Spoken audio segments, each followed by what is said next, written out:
पाकिस्तान के नए निजाम शहबाज शरीफ होने वाले हैं, लेकिन क्या आपको पता है कि पाकिस्तान के होने वाले प्रधानमंत्री मनी लॉन्ड्रिंग के केस में जेल की भी हवा खा चुके हैं। तो पुराना पाकिस्तान, हम बेजा लोगों को जेलों में नहीं भिजवाएंगे, हम बेकसूर लोगों को जेलों में नहीं भिजवाएंगे, लेकिन कानून अपना रास्ता देगा। मैं जिस आदमी के साथ खड़ा हूं जिसका नाम इमरान खान है, मैं स्पीकर के ओहदे पे मजीद नहीं रह सकता और मैं अपने ओहदे से इस्तीफा देता हूं।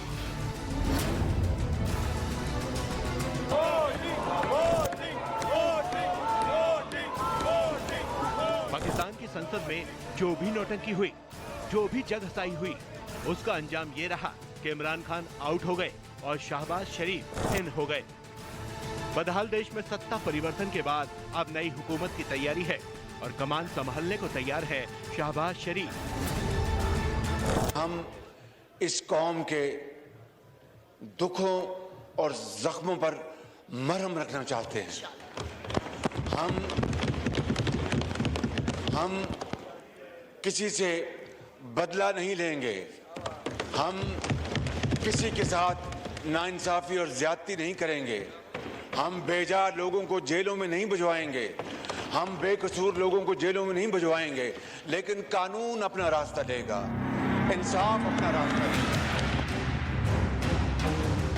पाकिस्तान मुस्लिम लीग एन के अध्यक्ष और विपक्ष के नेता शहबाज शरीफ का नाम पहले से ही चर्चाए आम था, लेकिन आवाम और पार्टी की नजर में जूनियर शरीफ ने तब एंट्री मारी जब साल 2018 में सीनियर शरीफ यानी नवाज शरीफ को अदालत ने पद से अयोग्य घोषित कर दिया। नवाज के आउट होते ही उनके छोटे भाई शहबाज शरीफ को पाकिस्तान मुस्लिम लीग नवाज का अध्यक्ष बना दिया गया था। बाद में जब 2018 में आम चुनाव हुए तो पीएमएल-एन ने शहबाज को पीएम पद का उम्मीदवार भी घोषित किया था, लेकिन चुनाव में उनके पीएम बनने का सपना इमरान ने तोड़ दिया। इमरान खान की पार्टी पाकिस्तान तहरीक-ए-इंसाफ ने जीत हासिल की थी, वहीं शहबाज को विपक्ष का नेता चुन लिया गया था।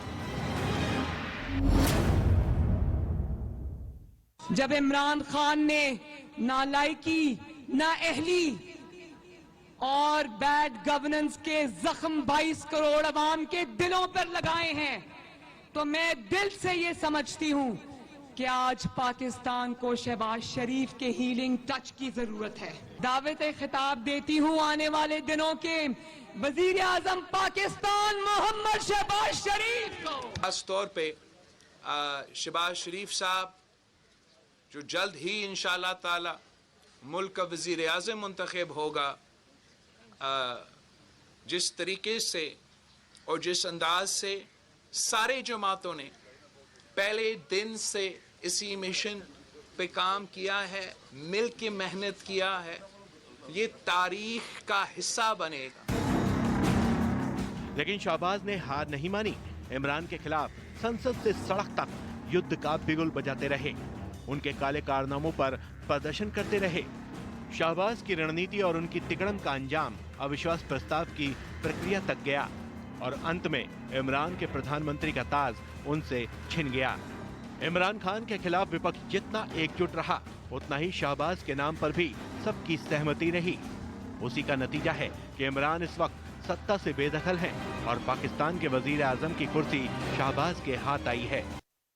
इमरान नियाजी की माशी बर्बादियां, माशी तबाहियां, गुर्बत, बेरोजगारी, महंगाई ने पाकिस्तान को दुनिया के नक्शे में एक ऐसा मुल्क ला खड़ा किया है जिसमें मिस गवर्नेंस, इनकॉम्पिटेंस और करप्शन की बना पर आज पाकिस्तान दिहाइयों पीछे जा चुका है।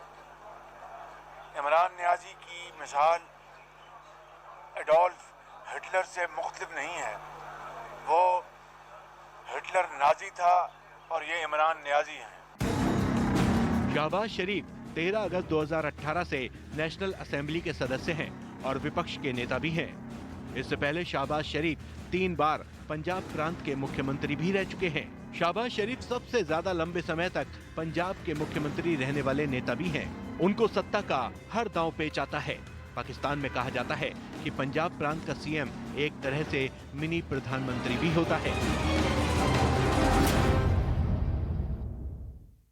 तरह पाकिस्तानी हैं, हमारे दिल में पाकिस्तानी दिल धड़कता है, इनकी तरह नहीं कि जब वो मिल के आए उसको ट्रम्प को, तो मैं एक सेकंड मैं वर्ल्ड कप जीत के आया हूं और उसके बाद ये कहे कि एब्सोल्युटली नॉट। नवाज शरीफ ने कहा था कि एब्सोल्युटली मिस्टर प्रेसिडेंट क्लिंटन, हम $5 अरब आपसे नहीं लेते, हमारी गरीब कौम है, हमारी इज्जत है, वकार है। जनाब स्पीकर, ये सब बावकार लोग और खुददार लोग हैं। अगर आप कॉन्स्पिरेसी की बात करेंगे तो बात बहुत दूर तक चली जाएगी। इनको सबको हम नंगा करेंगे, इस हमाम में नंगा करेंगे। PMLN के अध्यक्ष शहबाज शरीफ के पॉलिटिकल करियर की शुरुआत 80 के दशक में हुई। 1988 में विधानसभा का पहला चुनाव जीतने के साथ ही 3 बार पंजाब प्रांत के CM की कुर्सी संभाली। खास बात यह है कि पाकिस्तान के नए निजाम शहबाज शरीफ उतने शरीफ भी नहीं हैं। सितंबर 2020 में शहबाज शरीफ को मनी लॉन्ड्रिंग के केस में गिरफ्तार कर लिया गया। शहबाज शरीफ के ऊपर करोड़ों रुपए की हेराफेरी करने का आरोप लगा। अप्रैल 2021 में लाहौर हाई कोर्ट से जमानत मिली और ये केस अभी भी चल रहा है। मतलब साफ है कि पाकिस्तान के नए हुक्मरान उतने शरीफ भी नहीं हैं।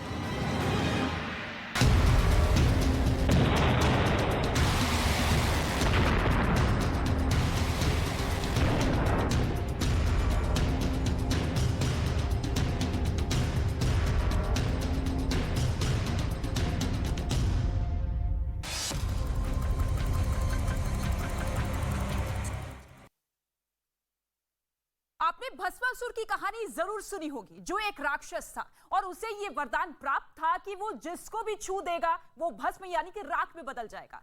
एक दिन मोहिनी नाम की अप्सरा के सामने नृत्य करते हुए भस्मासुर ने अपने ही सिर पर हाथ रख दिया और वो खुद भस्म हो गया।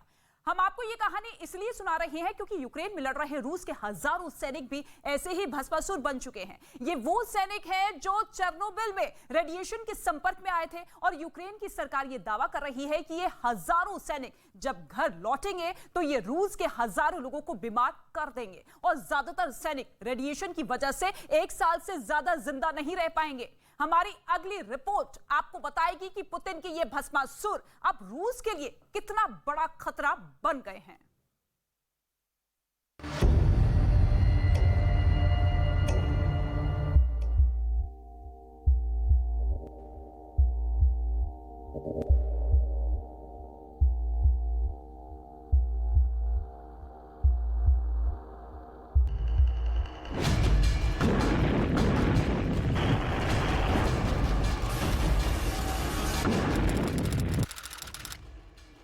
He knew the world would not be the same.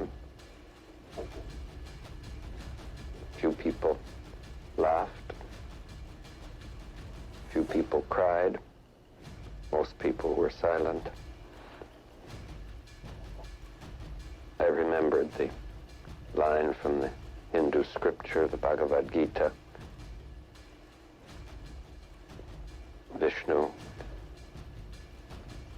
is trying to persuade the prince that he should do his duty, and to impress him takes on his multi-armed form and says, "Now I am become death, the destroyer of worlds."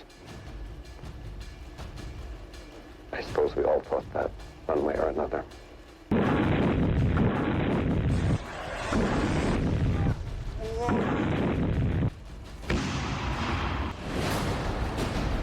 सतहत्तर साल पहले परमाणु बम के जनक और अमेरिकी वैज्ञानिक जे Robert Oppenheimer ने operation Trinity यानी दुनिया के पहले परमाणु परीक्षण के बाद भगवत गीता में लिखे इन शब्दों को दोहराया था।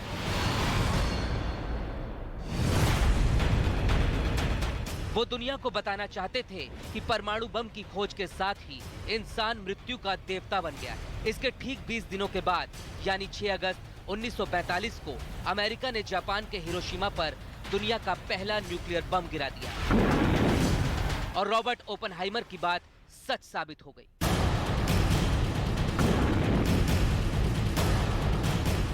लेकिन शायद ये बात जे रॉबर्ट ओपनहाइमर को भी नहीं पता थी कि एक दिन इंसान इस परमाणु ताकत के दम पर भस्मासुर भी बन जाएगा और अब ये भस्मासुर रूस के लिए सबसे बड़ा खतरा बन गए हैं। एक दो नहीं बल्कि हजारों ऐसे भस्मासुर अब यूक्रेन से निकलकर वापस रूस लौट रहे हैं और इन्होंने अपने शरीर पर एक ऐसी खतरनाक भस्म लपेट ली है जिससे रूस में हजारों जिंदगियों का खतरे में पड़ जाना तय है। कैसे रूस में सैकड़ों परमाणु ज़ॉम्बीज कहर ढाने के लिए तैयार हैं, ये हम आपको बताएंगे, लेकिन पहले ये समझिए कि इन भस्मासुरों के केंद्र में आखिर यूक्रेन का चेर्नोबिल कैसे आया। जिस दिन पहली बार रूस की फौज ने यूक्रेन पर हमला किया था, उसी दिन से उसके निशाने पर चेर्नोबिल का न्यूक्लियर प्लांट था। ये न्यूक्लियर प्लांट अब सक्रिय तो नहीं है, लेकिन 1986 में यहाँ हुए विस्फोट के बाद से इस जगह पर रेडिएशन को नियंत्रण में रखना एक बड़ी चुनौती रहा है। लेकिन 24 फरवरी की शाम तक ये चुनौती तब एक विकराल संकट में बदल गई जब रूसी सैनिकों ने चेर्नोबिल पर कब्जे की लड़ाई शुरू कर दी। युद्ध के शुरुआती चंद घंटों में ही चेर्नोबिल पर रूसी सेना का कब्जा हो चुका था। रूस की तरफ से बार बार ये कहा गया कि वो इस न्यूक्लियर प्लांट को कोई नुकसान नहीं पहुंचाएगा। साथ ही ये भरोसा भी दिलाया गया कि चेर्नोबिल में रेडिएशन का स्तर बिल्कुल सामान्य है और खतरे की कोई बात नहीं है। लेकिन दुनिया को इन दावों पर यकीन नहीं था। ये आशंका लगातार जताई गई कि इस न्यूक्लियर प्लांट में कभी भी विस्फोट हो सकता है और ये विस्फोट यूक्रेन और रूस समेत यूरोप में भारी तबाही मचा सकता है। लेकिन 31 मार्च 2022 को अचानक ये खबर आई कि रूस के सैनिकों ने चेर्नोबिल छोड़ दिया है। दुनिया की सांस में सांस आई। सबको लगा कि चलो एक बड़ा परमाणु हादसा होने से बच गया।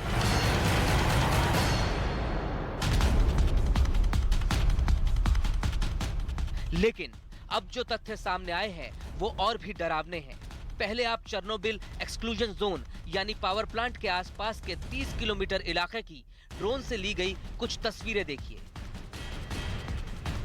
ये वो इलाका है जहां आज भी रेडिएशन का स्तर बहुत ज्यादा है, इसलिए यहाँ किसी भी सामान्य व्यक्ति को प्रवेश की इजाजत नहीं है।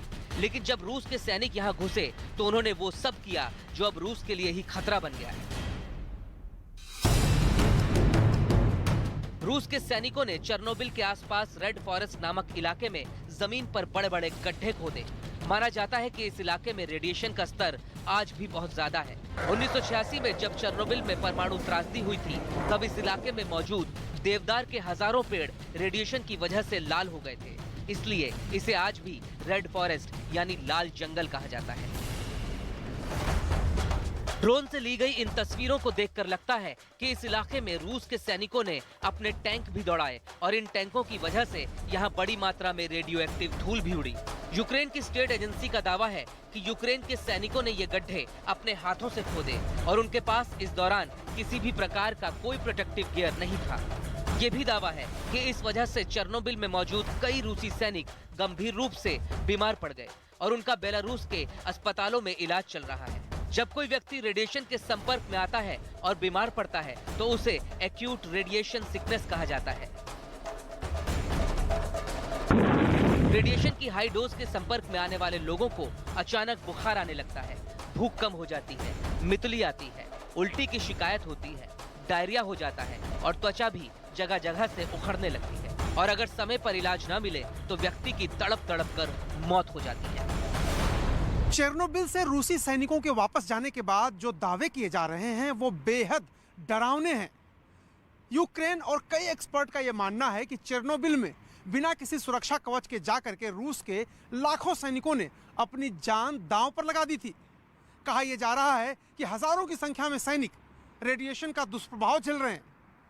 एक्सपर्ट तो ये भी कह रहे हैं और खास तौर से पश्चिमी मीडिया कि कुछ 100 सैनिकों की रेडिएशन से जान चली गई है, जिनको रातों रात बसों में भरकर चेर्नोबिल से बेलारूस ले जाया गया है। 1986 में जब चेर्नोबिल न्यूक्लियर प्लांट में धमाका हुआ था तो इससे पैदा हुए रेडिएशन की चपेट में यूक्रेन और रूस के अलावा यूरोप के 60,000 लोग आए थे और इनमें से करीब 4 से 5,000 लोगों की मौत रेडिएशन की वजह से हो गई।